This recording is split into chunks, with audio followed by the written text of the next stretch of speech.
Kot pravi župan Alojz Knafelj, začenjajo dela pri avtobusni postaji na Potoku in jih bodo nadaljevali do sredine Jurke vasi.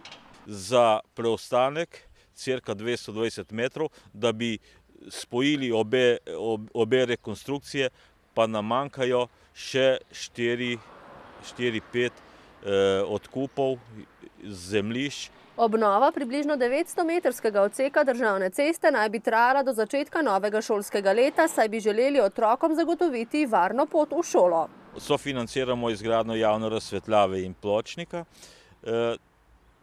To je v investiciji ceste nekje okrog 45%, 55% jih investira država, sami pa investiramo v izgradnjo fekalne kanalizacije in vodovoda, ki sta pa, bi rekel, privesek k temu projektu.